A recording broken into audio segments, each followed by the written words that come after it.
It is a slow go in the Gulf tonight as the Carnival cruise ship Triumph moves toward Mobile. And as the ship gets closer, we're getting new details about the arrival and departure plans. We start our live team coverage with Fox 10 News reporter Paige Malone, who is at the cruise terminal in downtown Mobile. Well, Paige, once passengers arrive tomorrow, most of them are going to be on the move again. Yeah, that's right. There's going to be no immediate rest for the passengers once they get in here tomorrow. They're going to be bused to hotel rooms in New Orleans, or they can choose to be bused straight back to Galveston. Now, that's despite the fact that just a few blocks from where I'm standing, there's multiple hotels. That's a decision that has a lot of people concerned, including Mobile Mayor Sam Jones. The city of Mobile has been working around the clock to prepare for the Triumph's less than triumphant arrival.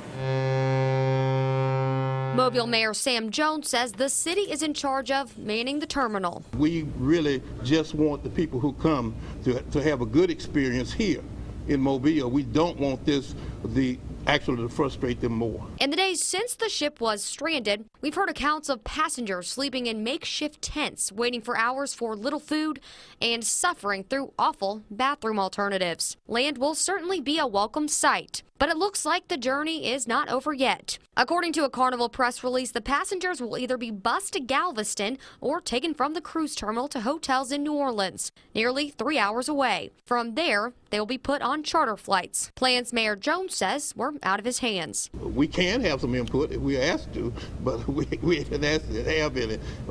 We got, I think we got enough hotel rooms, certainly. According to Jones, 7,000 hotel rooms to be exact. Would you like to have some input into? Well, I think that the people in this community, the hospitality industry, will be perfectly capable of assisting them. If they asked for that assistance, we'd be perfectly capable of assisting them, both with airports, with transportation, and with hotels. Checks at local hotels in the downtown area showed some 120 rooms have been booked by Carnival. We have some people from Carnival that certainly has to get rooms, and also I don't know about the staff on the ship. I don't know where they're going to be. Of that personnel, the city says there are a few on the ground, but no one who could brief the media.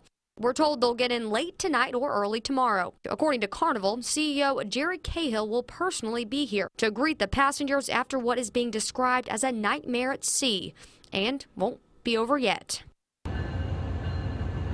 Now, of course, we wanted to know why the passengers are going to be bused hours away when, like we mentioned, it's just about a 5-minute drive here in Mobile to downtown Mobile hotels. Now, we did get an email response back. I'm going to read a little bit of what it says. It says, in part, we looked at options closely. Ultimately, we selected to stage the hotel and airport operation in New Orleans as it offered additional capacity and flexibility, which was important to us given that the complexity of the towing operation creates an uncertain arrival time in Mobile.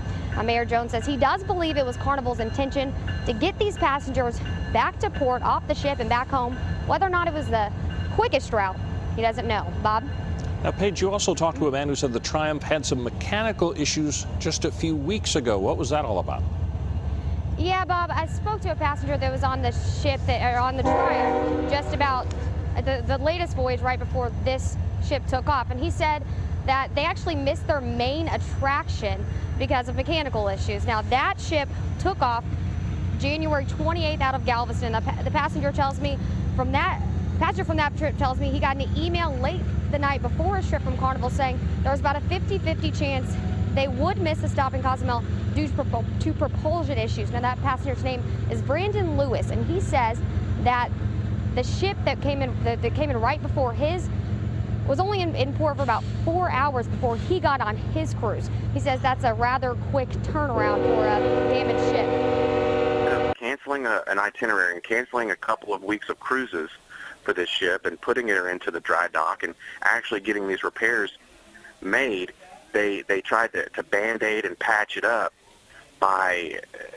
taking away from a little bit away from the cruisers by saying, hey, you're only going to one port, and while you're there, we're going to try to fix the ship. It's unfair.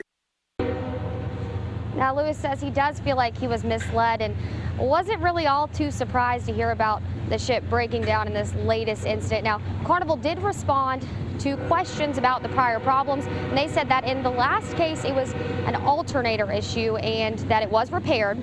and he says that they said there's no link between these two problems. In downtown Mobile, Paige Malone, Fox 10 News.